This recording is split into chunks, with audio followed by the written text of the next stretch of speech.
Assalamualaikum warahmatullahi wabarakatuh.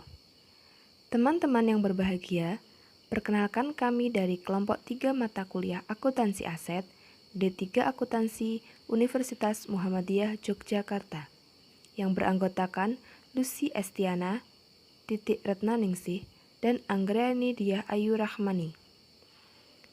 Presentasi kali ini kami akan membahas mengenai pernyataan standar akuntansi keuangan. PSAK yang akan dibahas kali ini yaitu yang pertama, PSAK nomor 9 tentang penyajian aktiva lancar dan kewajiban jangka pendek. Yang kedua, PSAK nomor 16 tentang aktiva tetap dan aktiva lain-lain.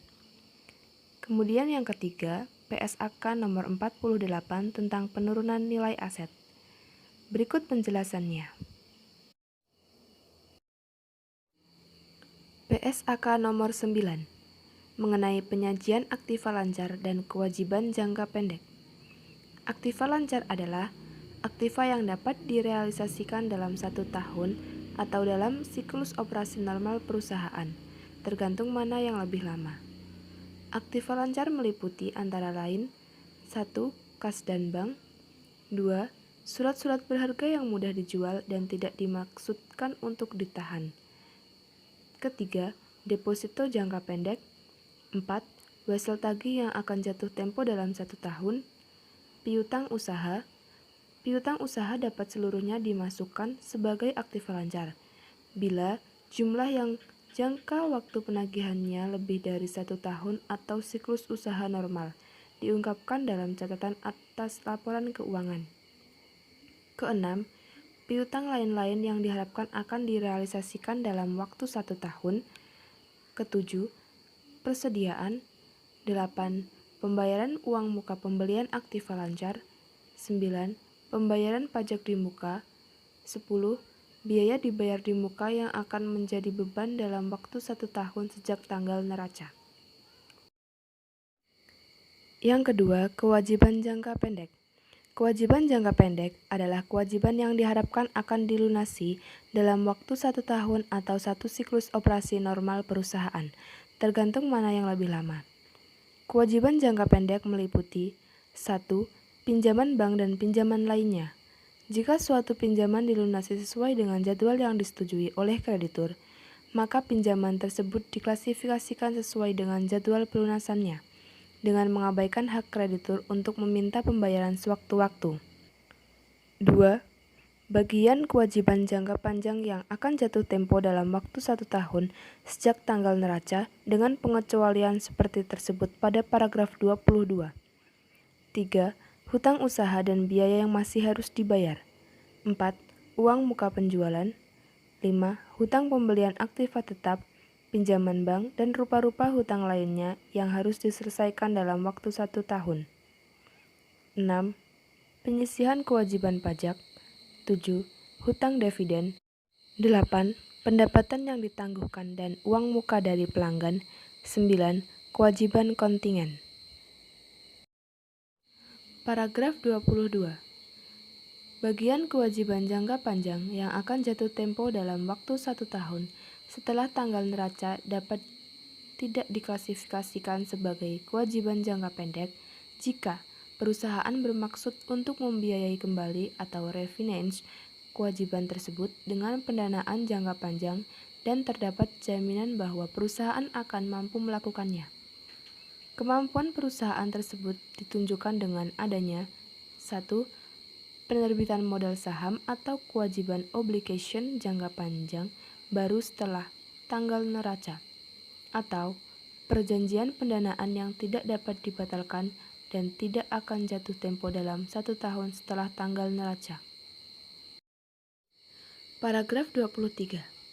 Jika bagian kewajiban jangka panjang yang akan jatuh tempo dalam waktu 1 tahun setelah tanggal neraca tidak diklasifikasikan sebagai kewajiban jangka pendek sehubungan dengan paragraf 22, maka jumlah kewajiban tersebut dan persyaratan pendanaan kembali harus diungkapkan. Penyajian dalam laporan keuangan. Paragraf 24. Jumlah aktiva lancar dan kewajiban jangka pendek yang disajikan dalam laporan keuangan tidak dapat saling menghapus atau offset. kecuali dimungkinkan menurut hukum. Paragraf 25. Jumlah aktiva lancar yang dijaminkan harus diungkapkan dalam catatan atas laporan keuangan. Tanggal efektif. Paragraf 26. Pernyataan ini berlaku untuk penyusunan laporan keuangan yang mencakupi periode laporan yang dimulai pada atau setelah tanggal 1 Januari 1995. Penerapan lebih dini sangat dianjurkan. PSAK 16 menjelaskan tentang aset tetap.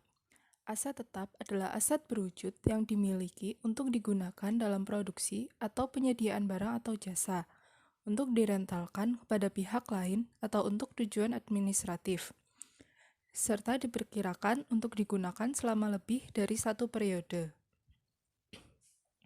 Berdasarkan definisi di atas, suatu aset berwujud memiliki ciri digunakan dalam operasi usaha dan tidak untuk dijual kembali, bersifat jangka panjang, dan biasanya dapat disusutkan serta memiliki wujud fisik. Pengukuran saat pengakuan. Aset tetap yang memenuhi kualifikasi pengakuan sebagai aset diukur pada biaya perolehan.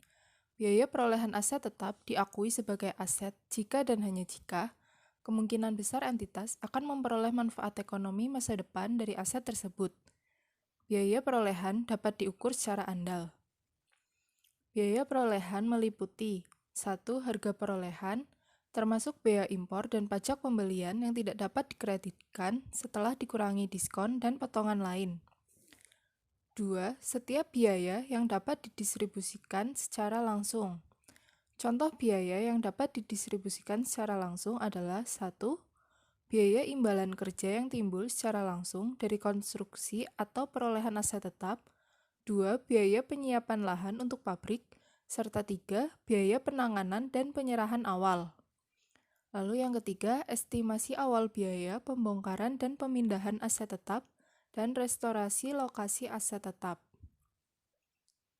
Contoh biaya yang bukan merupakan biaya perolehan aset tetap adalah 1.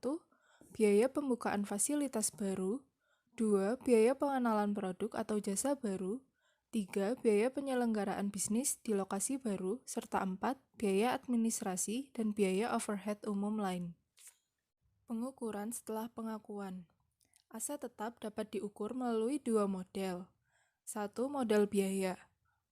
Model biaya setelah pengakuan sebagai aset tetap dicatat pada biaya perolehan dikurangi akumulasi penyusutan dan akumulasi rugi penurunan nilai. 2. Model revaluasi. Nilai wajar pada tanggal revaluasi dikurangi akumulasi penyusutan dan akumulasi penurunan nilai setelah tanggal revaluasi.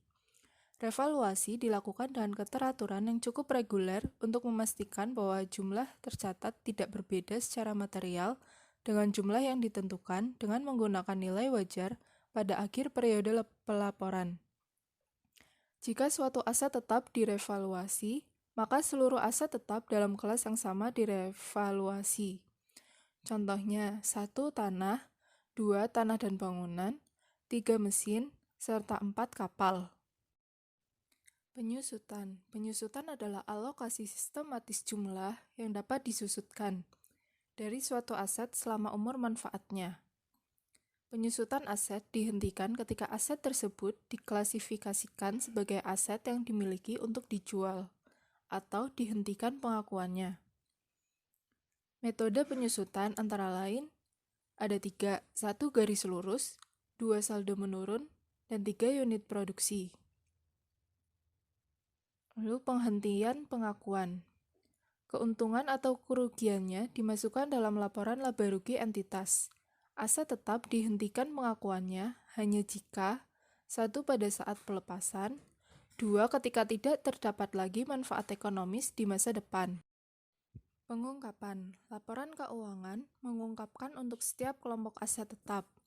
1. Dasar pengukuran yang digunakan, 2. Metode penyusutan, 3. Umur manfaat atau tarif penyusutan yang digunakan, 4. Jumlah tercatat bruto dan akumulasi penyusutan, 5. Rekonsiliasi jumlah tercatat, 6. Keberadaan dan jumlah pembatasan atas hak milik dan aset tetap yang dijaminkan untuk liabilitas. 7. Jumlah pengeluaran yang diakui dalam aset tetap dalam konstruksi. 8. Jumlah komitmen kontraktual untuk memperoleh aset tetap. Serta 9. Jumlah kompensasi dari pihak ketiga dari aset tetap. PSAK 48. Penurunan nilai aset atau impairment terjadi apabila jumlah tercatatnya melebihi jumlah terpulihkan. Jumlah terpulihkan suatu aset atau unit penghasil kas adalah jumlah yang lebih tinggi antara nilai wajar dikurangi biaya untuk menjual dan nilai pakainya. Aset dapat diperoleh kembali melalui penjualan dan penggunaan. Jika aset dijual, entitas akan mendapatkan nilai wajar dikurangi dengan biaya penjualan. Dalam penurunan nilai, yang dipilih adalah nilai tertinggi antara nilai yang dapat diperoleh kembali dan nilai yang digunakan. Penggolongan PSAK 48 ini menerapkan untuk akuntansi penurunan nilai terhadap semua aset kecuali 1. Persediaan, 2. Aset yang timbul dari kontrak konstruksi, 3. Aset pajak tangguhan, 4. Aset yang timbul dari imbalan kerja, 5. Aset keuangan, 6. Properti investasi yang diukur pada nilai wajar, 7. Aset biologis yang terkait pada aktivitas agrikultur, 8. Biaya akuisisi tangguhan dan aset tak berwujud yang timbul dari hak kontraktual asuradur, 9. Aset tidak lancar. PSAK 48 ini berlaku untuk aset yang dicatat pada jumlah revaluasian yaitu nilai wajar, sesuai dengan pernyataan lain seperti model revaluasi dalam PSAK 16 aset tetap. Indikasi penurunan nilai aset. Ada 2 informasi minimum yang perlu dipertimbangkan entitas perihal adanya indikasi penurunan nilai. Di antaranya, 1. Informasi eksternal meliputi A. Perubahan signifikan nilai pasar, B.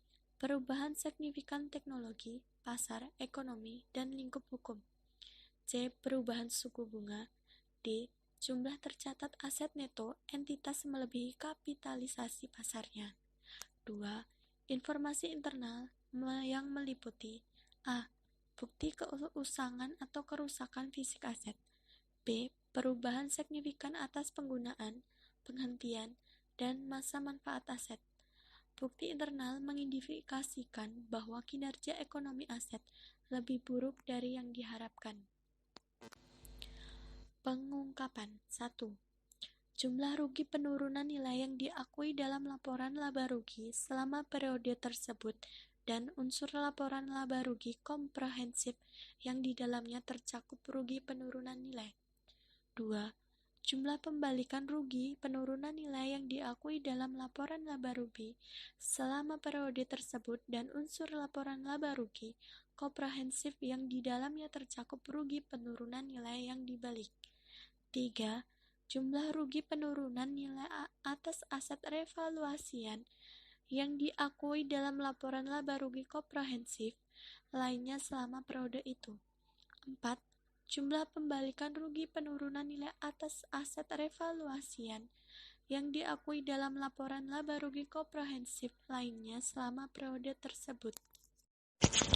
Terima kasih atas perhatiannya, kurang lebihnya mohon maaf. Demikian akhir dari presentasi kami. Semoga bermanfaat bagi kita semua. Semoga apa yang kami sampaikan adalah awal kita untuk belajar. Terima kasih. Wassalamualaikum warahmatullahi wabarakatuh.